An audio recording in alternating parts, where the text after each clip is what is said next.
दोस्तों, एक कहावत है, हम तो डूबेंगे सनम तुमको भी ले डूबेंगे। ठीक वैसा ही हो रहा है अडानी के साथ। जानते हैं दोस्तों, अडानी ग्रुप के बोर्ड ऑफ डायरेक्टर्स ने आधी रात में एक बहुत बड़ा फैसला लिया है। फैसला यह है कि 20,000 करोड़ का एफपीओ रद्द कर दिया है और इससे शेयर मार्केट में, शेयर बाजार में भूचाल आया हुआ है। तो हिंडनबर्ग की रिपोर्ट ने अडानी की नींव हिलाकर रख दी है। मुकेश अंबानी अब भारत के सबसे बड़े अरबपति बन चुके हैं। हिंडनबर्ग की जो रिपोर्ट है उसने एशिया के सबसे बड़े रईस का ताज अडानी के सर से छीन लिया है। दोस्तों, आपको याद होगा, बिलियनियर्स की एक लिस्ट थी, अरबपतियों की एक सूची हुआ करती थी, जिसमें तीसरे नंबर पर अडानी हुआ करते थे इस रिपोर्ट के आने के पहले। लेकिन जब से ये रिपोर्ट आई है, इसने अडानी की नींव हिला कर रख दी है, झकझोर कर रख दिया है। पूरी दुनिया में रिपोर्ट की चर्चा हो रही है, सुर्खियां बन रही हैं, लेकिन इस रिपोर्ट को अडानी ग्रुप सिरे से खारिज कर रहा है। और इस रिपोर्ट के पहले आपको पता होगा कि अडानी की जो रैंकिंग थी दुनिया भर में, वो तीसरी हुआ करती थी। लेकिन रिपोर्ट आने के बाद बहुत बड़ा बदलाव हुआ। दोस्तों, जानते हैं बदलाव क्या हुआ? बदलाव ये हुआ कि जैसे ही रिपोर्ट आई, अडानी धड़ाम से गिर गए। उसके बाद वो 7वें पोजीशन पर गए, उसके बाद वो 10वें नंबर पर आए, 11वें पर आए, फिर 15वें नंबर पर चले गए हैं। यानी मुकेश अंबानी अब भारत के सबसे बड़े अरबपति, उद्योगपति बन चुके हैं। और इसमें बहुत सारे लोग ट्वीट भी कर रहे हैं। कहा जा रहा है कि शेयर मार्केट लगातार गिर रहा है और अडानी के साम्राज्य में लगी आग थमने का नाम नहीं ले रही है। निगार प्रवीण ने लिखा है, कहा है कि बाजार में हाहाकार मचा हुआ है। आज बाजार खुलते ही अडानी एंटरप्राइजेस के शेयर 10% तक गिर गए। 2-3 नंबर का पूंजीपति 15 से 16वें नंबर पर है। इज्जत की भद पिट गई। एक रिपोर्ट में इतनी ताकत होती है, ये गोदी चाटुकार जो हैं कब समझेंगे, ये बहुत बड़ा सवाल है। क्योंकि आपको पता है कि जो मीडिया है इस पर चुप्पी साधे हुए है, वो इस रिपोर्ट को सिरे से खारिज कर रहा है। राष्ट्रवाद का लबादा ओढ़ रखा है इन लोगों ने और इस रिपोर्ट को सिरे से खारिज किया जा रहा है। एक और ट्वीट रवीश कुमार ने किया है, वो जान लीजिए, बहुत ज़रूरी ट्वीट है। इन्होंने कहा कि मैंने हिंडनबर्ग को अमृत वर्ग कर दिया है।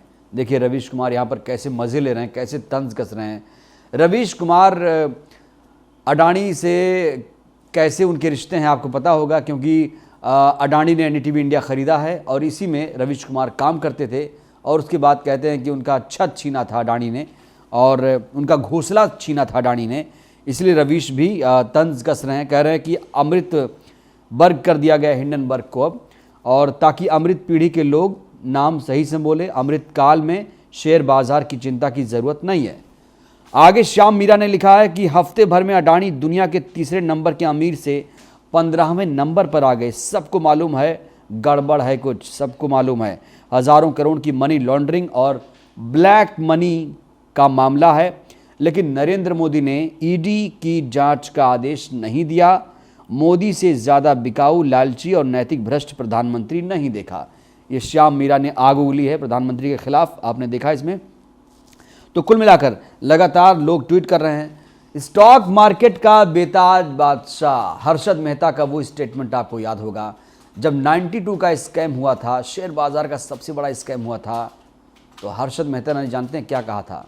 आज मैं हूँ, कल कोई और होगा और ये दुनिया जो है ऐसे ही चलेगी।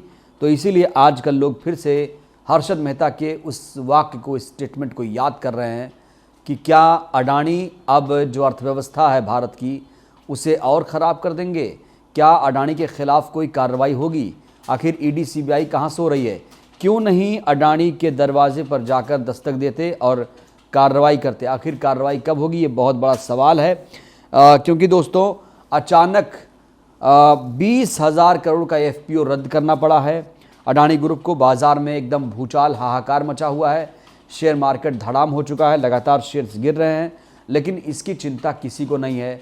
राष्ट्रवाद की बात कर रहे हैं, यानी अगर आप अडानी पर सवाल खड़े कर देंगे तो वो भारत पर सवाल खड़े करने के बराबर होगा। क्योंकि दुनिया के सबसे बड़े, भारत के सबसे बड़े राष्ट्रवादी अगर कोई हैं तो वो अडानी हैं।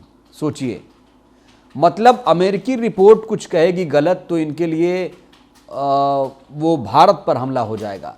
लेकिन अगर कोई रिपोर्ट अच्छी आ जाए, प्रधानमंत्री नरेंद्र मोदी को दुनिया का सबसे बड़ा नेता बताया जाए, टाइम्स की मैगजीन अगर दिखा दे, तो उसका डंका पीटेंगे, उसकी वाहवाही करेंगे कि देखिए, मतलब पॉजिटिव रिपोर्ट को ये स्वागत करते हैं।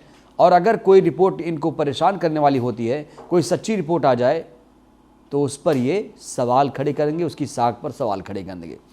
तो नॉर्थन एंडरसन जैसे लोग जिंदा हैं अभी भी, जो एजेंसियों से ज़्यादा मुस्तैद हैं, जो निष्पक्षता के साथ अपना काम कर रहे हैं। और ज़रूरी है, क्योंकि देखिए हिंडनबर्ग की जो रिपोर्ट है कोई मामूली रिपोर्ट नहीं है दोस्तों। इसकी विश्वसनीयता को आप जानिए। इसकी विश्वसनीयता जानते हैं क्या है? जिन जिन कंपनियों के खिलाफ इस संस्था ने रिपोर्ट जारी की है, उन कंपनियों को बहुत बड़ा धक्का सदमा लगा और वो आज कहीं के नहीं रहे, यानी उनको निस्तु नाबूद करने का काम किया है हिंडनबर्ग की रिपोर्ट ने। तो इसीलिए लोग इसको लेकर चर्चा कर रहे हैं कि क्या हिंडनबर्ग एक बार फिर से अडानी ग्रुप को बर्बाद कर देगा, क्योंकि इसकी जो झलक है, ट्रेलर है, वो तो मिल ही रहा है। क्योंकि उनकी रैंकिंग जो है लगातार खिसक रही है और अंबानी जो हैं वो मज़े कर रहे हैं, खुश हो रहे हैं, क्योंकि अब अंबानी ने अडानी को रिप्लेस कर दिया है। वो अब भारत के सबसे रईस उद्योगपति बन चुके हैं। तो कुल मिलाकर वर्चस्व की भी लड़ाई है। अडानी अंबानी का जो परिवार है, इसको लेकर अक्सर दुहाई दी जाती है कि ये जो परिवार है, हम दो हमारे दो की तरह काम कर रहा है। यानी तो एक रिपोर्ट भी आई थी इसको लेकर कि भारत में 1% लोगों के पास 40% संपत्ति है। आप समझिए, इस बात को आप समझिए, सीरियसली समझिए। 100-125 करोड़ की आबादी वाला भारत हमारा देश, जहाँ पर 1% लोगों के पास आधी संपत्ति है, तो यही 1% में आते हैं। अडानी अंबानी जैसे लोग जो हैं 1% में आते हैं। इन्हीं के पास सारी संपत्तियों पर कब्जा है, इन्हीं के पास सारा धन है। और आप देखते हैं कि 80 करोड़ लोग अभी भी गरीब हैं, जिनको अनाज देने का दावा किया जा रहा है, पेट भरने का दावा किया जा रहा है। लेकिन सच्चाई क्या है ये तो हम जानते हैं। आज भी आप ग्राउंड पर निकलेंगे तो आपको लगेगा कि आज भी कई लोग ऐसे हैं जो एक वक्त का खाना नहीं खा पाते हैं या दोनों वक्त का खाना नहीं खा पाते हैं, पानी पीकर ज़िंदा रहते हैं। ये हमारे देश की अभी भी स्थिति है। और जो लोग सब कुछ कहते हैं ना कि सूरज जहाँ निकला है या सूरज की रोशनी जहाँ पहुँच रही है, उनको लगता है कि रात नहीं हुई है।